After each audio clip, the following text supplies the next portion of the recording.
Hello, welcome to the Jim Kleiber Show. Today is Monday, January 18th, and 2021. It is Martin Luther King Jr. Day today here in the United States. And if you haven't noticed, I got a new backdrop. My lovely neighbor gave this to me.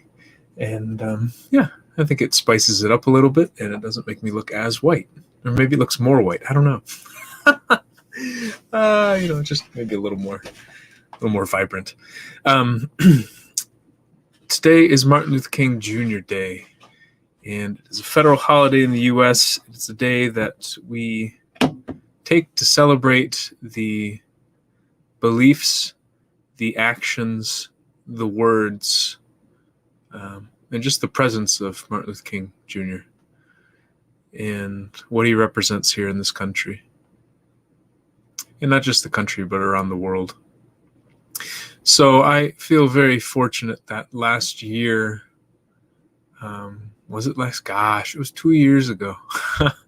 So in 2019, my parents and I went to Alabama for a family reunion. And then afterwards, we had a little bit of time left. And I said, hey, could we stop by Birmingham and stop by Montgomery and stop by Selma? So we went to all these different places. We went to Selma, we saw the bridge. We took that drive from Selma to Montgomery, and we stopped by the church where he used to preach right next to the Capitol. And then actually we went through Atlanta on the way back home. And so we stopped by and we saw, I think it was the Martin Luther King Jr. Center.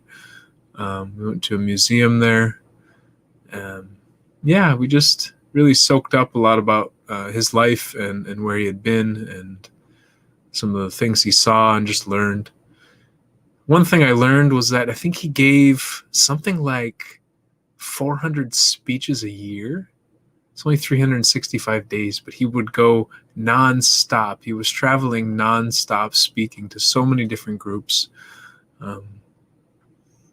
Learned about his connection with Gandhi, learned about I think he had a trip over to India as well. Learned about a lot of things. I can't remember it all. Like I said, it feels like many, many years ago, even though it was just less than 2. And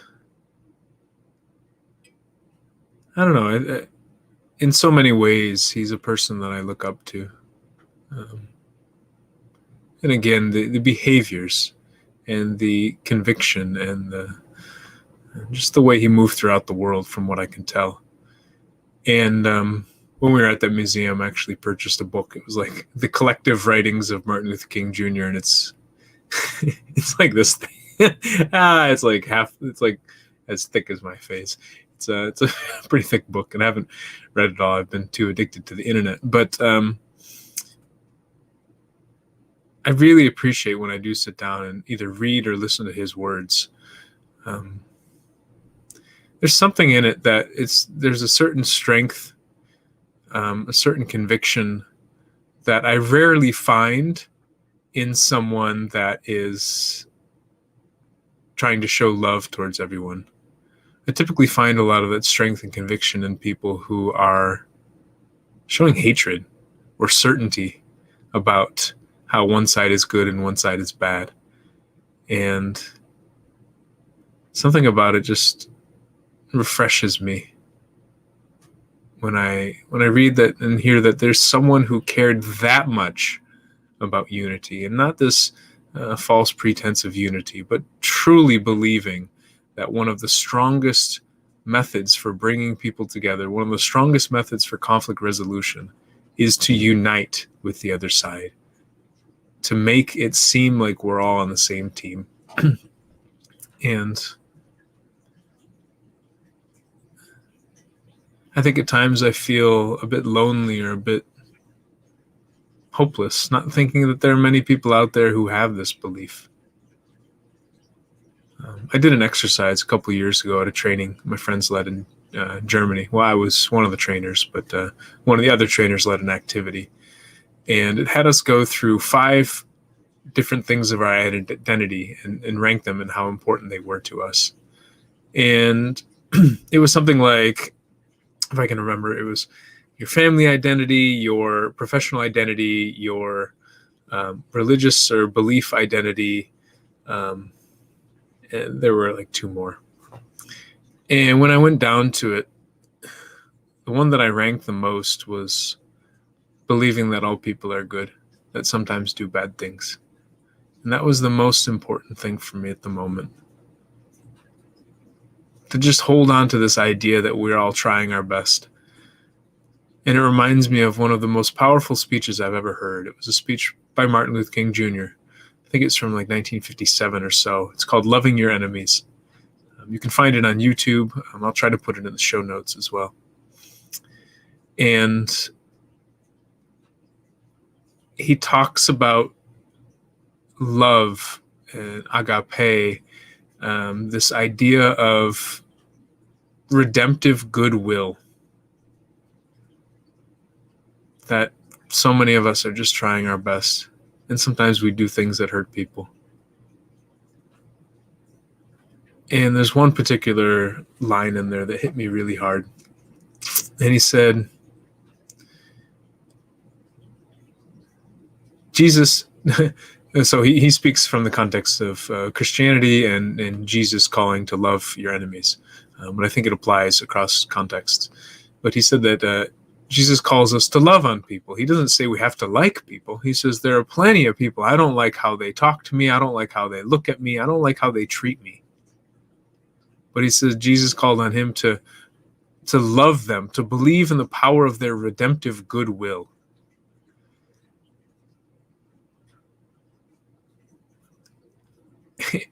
And I love that. It inspires me. It makes me, inspire to breathe life into. Because there are plenty of people that I don't like how they behave in the world. I don't like their behaviors. I don't like their actions. I don't like their inactions. But that doesn't mean I don't care about them. Sometimes I don't like their actions precisely because I care so much about them, and I care so much about the people around them that it frustrates me, it angers me, it infuriates me sometimes. It breaks me that they have certain behaviors. Doesn't mean I don't care about them. It just means that, actually, like I said, sometimes it means I care so much about them. So I try to take that in the context of what's going on in the U.S. today. I have a lot of friends that are becoming more and more polarized. In other words, feeling more and more distant from people on the other side, creating this idea of other sides, right? So we're pretty good at creating sides and things, I think. And I've heard more and more calls for not physical violence, but what I would call more of an emotional violence. So shunning or ostracizing or excommunicating or insulting or name calling or many of these things.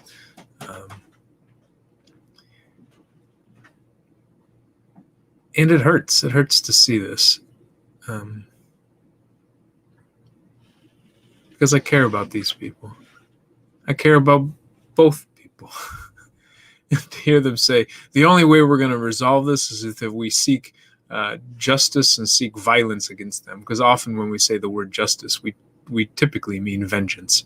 We don't actually mean some type of reconciliation and coming together and resolution. We typically mean they hurt me, I want to hurt them. This tit for tat spite. And as one person who studied game theory economics and tit for tat theory, the person said, tit for tat without forgiveness just leads to a death spiral. At some point, somebody's got to step in and forgive. And I think Martin Luther King even talked about this in that same talk, Loving Your Enemies, where he talks about driving with his brother one day somewhere, maybe Atlanta or Alabama. And where the car that was coming had that was oncoming had their bright lights on. And his brother said, and the car passed, and his brother said something like, well, the next car that comes that has its bright lights on, I'm going to turn my bright lights on as well. And Martin said something like, one of us has if we both turn our lights on, it can be really dangerous. One of us has to have the sense and the decency to stop, to try to resolve the conflict, to turn the lights off. The high beams, not all the lights. And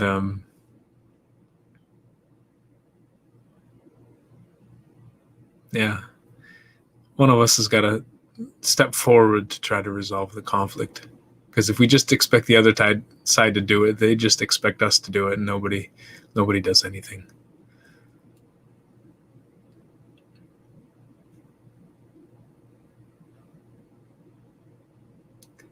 I don't know what to say.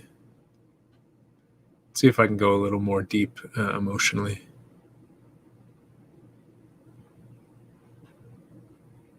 I think I worry that we don't have leaders talking about nonviolence so much, or as fervently as Martin Luther King did, or as Gandhi did. That we don't have leaders that are speaking with such conviction towards love.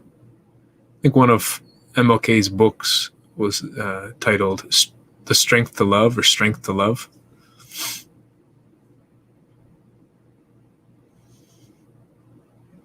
That's what I can get so frustrated when people talk about love as this wishy-washy thing. Oh, love, lovey-dovey, like soft and very fluffy. And I align much more closely with the idea of the strength to love. That actually to love is a very, very hard thing to do.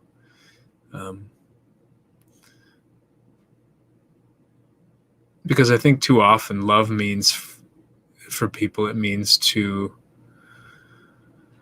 be conflict avoidant, to run away from the conflict, to pretend it doesn't exist, to let the other person do whatever the other person wants and not stand up for ourselves. And so we see almost these two sides. We see love as being over accommodating and weak. And then we see the not love, I don't even know, like the hate or almost the aggressor. We see like the person who avoids conflict as, oh, they're soft and they're loving. And then we see the person who is strong is the one that's throwing the punches, who is standing up and calling other people names and really attacking other people. And I think there's a third path. There's a third path where it's being able to stand up for ourselves and also stand up for the other person at the same time. And I think this is really hard to do. I think it's very difficult. And I think, for me, that's what love is. It's not the ability to love the other person but not love ourselves, to ignore ourselves and to dampen and squash all the things that we're feeling and desiring. I think it's the combination of both. To be able to love ourselves, stand up for what we want, stand up for who we are, while at the same time love them, stand up for what they want, stand up for who they are and their own self-worth. I think that's really hard. I think it's simple, but very difficult to do at times. So, for example, maybe somebody calls you a name. It's very hard to love that person. Take it to the next level. What if that person steals something from you? It could be physical possession. It could be they could break into your house. They could take your wallet. They could steal a relationship from you. They could steal a job from you. Not so easy to love that person. And to love ourselves, to stand up for ourselves. That's why I think the concept of love often gets, again, misunderstood. That we think it's only about the other person. And I argue, to love someone else, to properly love someone else, we have to love ourselves first. And I believe it's a Western scholar of Buddhism who talked about love. He said love is to just wish that someone else were feeling good. He says like wishing joy upon someone else. I think it's maybe a little more complex. For me, it's believing that the other person is a good person. Just believing in them, and believing in their good intentions, the redemptive goodwill, as Martin Luther King said.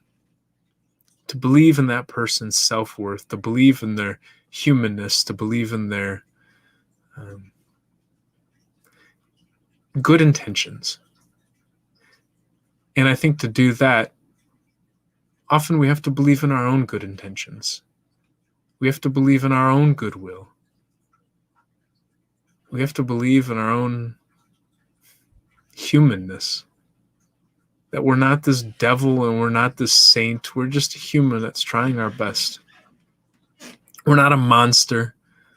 We're not a robot. We're not a machine. We're just a human that's trying our best.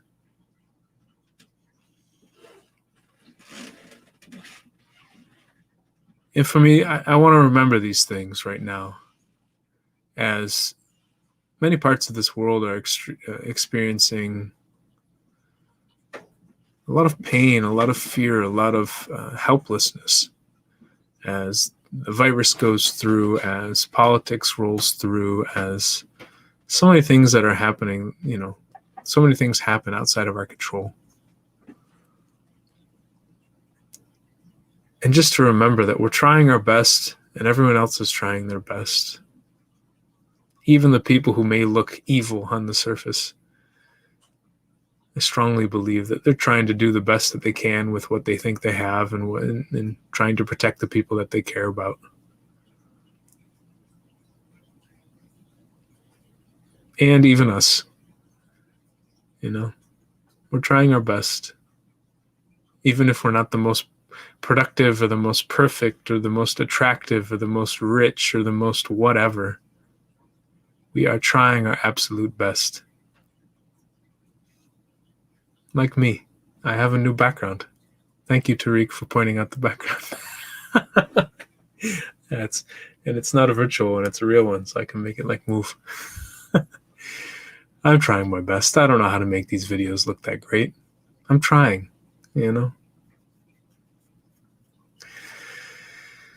Oh, what to talk about?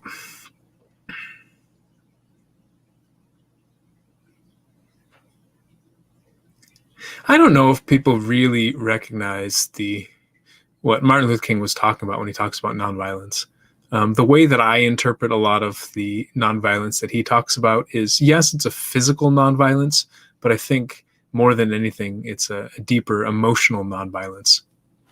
And when we talk about this emotional nonviolence, it is that element of love. So some people think, oh, if you're lovey-dovey, that means you can't respond to people with, there are no consequences for people's actions. I strongly disagree. For me, the element of emotional nonviolence, the element of paying attention and trying to maintain that love for ourselves and love for other people, is sometimes that requires us to respond in ways that protect us and protect them. So say, for example, if somebody's punching me, what would the loving thing be to do? To allow them to keep punching me? Maybe. I think maybe MLK did advise this kind of nonviolence. So just take the punches, and then eventually other people will see that this person is punching you, and then they will realize that this is wrong. When one person punches and the other person doesn't punch back, it looks really bad. Perhaps. What if the person tries to kill me? And I know martial arts. What if the person tries to kill me and I knew some martial arts, and I grab their hand and I take the gun out of their hand? And maybe in the process I break their wrist. I think a lot of times it depends on the intentions.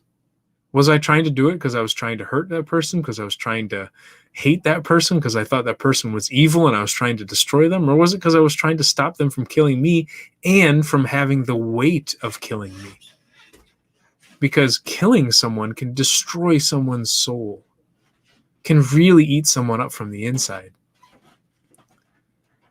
So how can we respond in certain ways that is still filled with love, still with the good intentions for ourselves and for the other person? I think about this a lot when it comes to what I know of how some indigenous tribes in the U.S. operated back in the day, that when they would kill an animal to eat, they would almost bless the animal or have a small moment of grief or mourning or just great gratitude and appreciation for the animal that they were about to eat, that they had just killed. I'm not sure if this happens, so please, if I'm wrong on this, let me know and I can update my story as I go. But the idea of that story of recognizing, listen, maybe I have to do something for my own survival, and still having the love in doing it, still having the compassion for ourselves and for the other thing. I think about this when it comes to, say, let's take an extreme example, someone who's a serial killer or who serially kills people, if we can take it out of the identity and put it into the action. Someone who has a habit of killing people over and over again. Is it good? Like, is it good for us? Will it help many of us feel safe and feel protected and feel more hopeful to have them going around killing people? No, I don't think so. And then the second question is it in the best interest of them as well? Now, this is where you can get into, it can be a very fuzzy line on whether it is in the best interest of the other person. But I would argue that in those cases, it makes sense, or it may make sense, to put a person like that in prison, because they have a behavior that is habitual, that won't change, and maybe they need to be removed from society and perhaps helped to try to get over that behavior.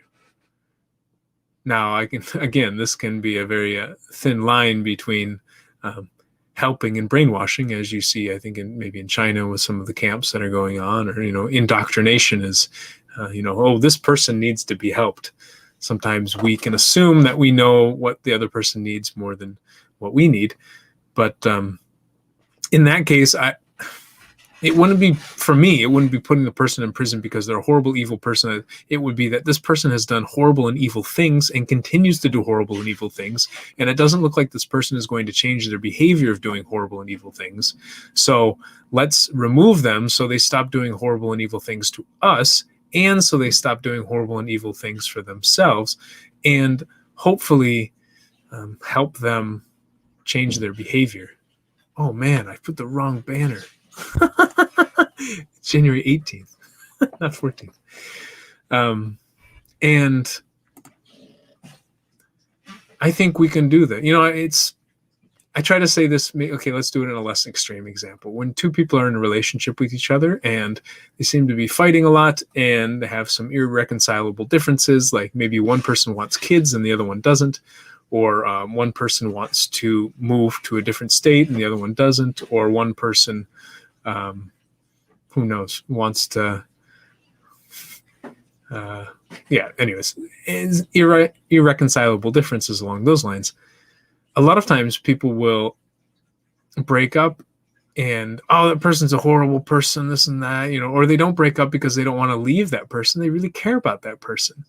And when people say, he's a horrible person or she's a horrible person, you need to leave them, it hurts. It hurts. And so a lot of times people don't leave these relationships.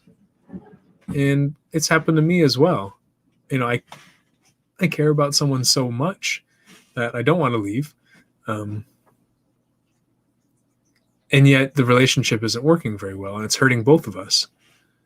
And what I try to remind myself, and again, to say to you, is sometimes the behaviors are hurting. We don't like the behaviors. We don't like how the people are speaking or acting or treating us, as MLK said. But to maintain that love for that person, that care for that person. So sometimes, say for example, two people, one wants to have kids, the other one doesn't want to have kids. It could be really difficult if both people are very committed to that. Sometimes the most loving thing to do for both people is to end the relationship and to go find someone who has the compatibility. Because otherwise resentment can build in, and then you may stay together in the relationship but build a lot of hatred towards each other. Sometimes one of the most loving things to do is to actually make that break. Same thing I'd argue if somebody's pointing a gun at me or pointing a gun at someone else. Sometimes one of the most loving things to do is to grab that person and break their wrist so that they don't shoot the other person and therefore go to prison for the rest of their life or just carry the burden of killing another human being for the rest of their lives. And I mean, it's also to protect the person who might get shot. Don't get me wrong. But I think this idea of we can conflate love with being soft. We can conflate love with not taking action to prevent harm. And maybe I'm misinterpreting how MLK would say it, but the way that I interpret it is the redemptive goodwill, the focus on much more on the emotional side than it is on the physical side. That if someone's about to shoot themselves, sometimes the most loving thing to do would be to pull the gun out of their hands. They may not want that, but I don't know. It's out of good intention. Now the challenge is that often good intentions get misinterpreted. That we believe that other people have bad intentions for us, or we believe that they don't even notice us, so they're kind of indifferent to us. Hatred or indifference. And it's really hard for us to control how other people perceive us. Maybe one more element of this, and maybe the last thing I'll say, because I feel like I'm a bit rambling. Maybe I've said it on the show before, but I have a friend who recently had a baby and asked me, what will he need to make good decisions in his life? And I said, to believe that no matter what happens, he will be loved. And so while I've spent a lot of the time on this call, in this show, talking about loving others and loving ourselves, one of the reasons to believe in our good intentions and other people's good intentions is because we can feel unconditionally loved that way. If I go around thinking that there are people who, some people have evil intentions and some people have good intentions, and I'm not really sure who is who, and I can feel very afraid and very uncertain who to trust, who not to trust, and how to move through the world. If I believe that other people have good intentions and most people are trying their absolute, like that everyone's trying their best, nobody knows what they're doing, I feel so much better. I feel so much more confident in making decisions, because if I make a decision to put in a new background like this, or to have this crazy hair, I'm not thinking that people are going to shun me or people are going to try to hurt me because of these. These ones seem facetious, but if I make a decision to put an app out there, if I make a decision to stand up for a political belief, or if I make a decision to stand up for someone that someone else hates, that if I believe that people have bad intentions, I may be really scared to make those decisions. If I believe that people have good intentions and sometimes do bad things, then, bad things may happen, but I won't feel nearly as bad as I would if I think people are trying to do bad things, and bad things don't happen. The fear of someone doing bad things, I think, sometimes is worse than the bad thing that happens. And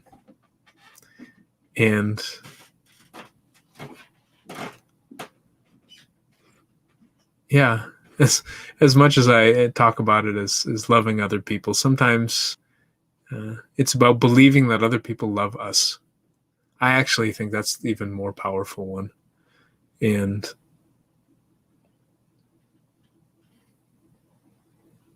it can be really hard to do. I'm not saying that these are easy things to do. I think they're very simple, but sometimes very difficult. To believe that the person's not answering our phone calls because they actually care about us and they're scared, or they're trying their best. Maybe they're overwhelmed with something else going on in their lives. Maybe they're really stressed about something. Maybe they didn't even see the call. Or the person who seems to be making policies to destroy and hurt our lives. Really, they're just overwhelmed. They're scared. They're trying to do best to keep their head above water in whichever situation they are. They're not actively trying to hurt us. I had a friend many years ago who said, "Jim, I'm tired of giving people evil genius credit." I was like, brilliant. Brilliant. Because at the end of the day, I don't know what people's intentions are. I don't know if people are trying to hurt me or trying to help me. If I believe they're trying to hurt me, I feel bad. I feel scared. I feel helpless. I feel lonely. If I believe that they're trying to help me, and that they will always try to help me no matter what happens, or they'll try their best because they're trying to also help themselves and help their friends and help their family and help so many other people.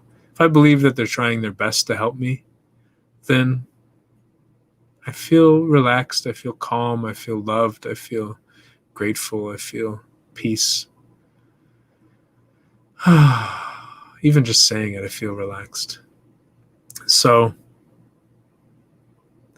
just on this day for Martin Luther King, in remembrance and celebration of what he did, what he said, how he stood up for what he believed in, but also how he stood up not just for him and for what his people, but he stood up for people. He stood up for everyone.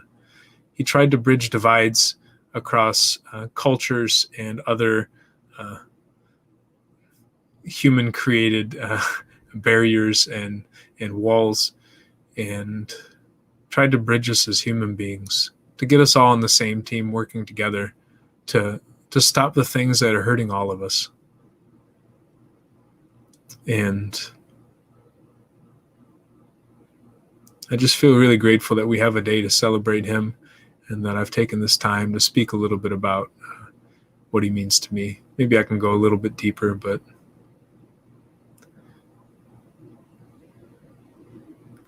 sometimes I can feel really lonely when I think about this idea of trying to love others and believe in others' good intentions. And sometimes I just don't find anyone else who believes the same way that I do. I remember I had a conversation with a guy once, are people evil, or are people good and do evil things? And he said, this is a guy who used to be Israeli military, saw some really evil things, and said, people are until they're too evil things, they become evil. And I just don't believe it. I believe we're all trying our best. And that doesn't mean, again, that I'm just going to let them keep doing things that are hurting me and hurting them. But it's trying to understand where they're coming from so that we can get on the same team to resolve the problem. Because what we often forget is that the behaviors that they're doing to hurt us also hurt them. The things that we do that hurt other people also hurt us. So sometimes getting on the same team and realizing that we're facing a common action or common thing that is hurting us both can really help us resolve the conflict and bring the relationship back together. But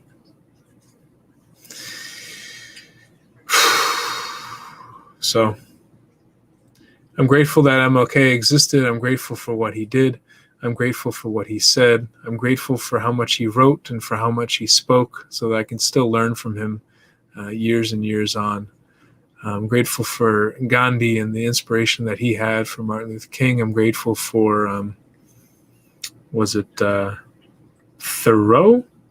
I think it was Thoreau who did Civil Disobedience, who inspired both of them, Henry David Thoreau.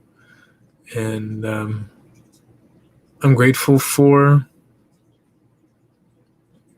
these figures who have strongly and adamantly stood up for love, to love and to be loved. Martin Luther King wanted to create the beloved community, from what I understand. Can you imagine what this world would look like if we all felt loved? If we all believed that we were loved? Whether that's from our religious, background, whether we believe that God loves us, or whether we just believe that our neighbors love us, whether we believe that our family loves us, our parents, our siblings, our aunts and uncles, our kids. If we could just believe that we're loved no matter what happens, that other people have good intentions, they're not trying to hurt us, that they actually want to take care of us, and that we have good intentions, and that we're not trying to hurt other people, we're trying our best, then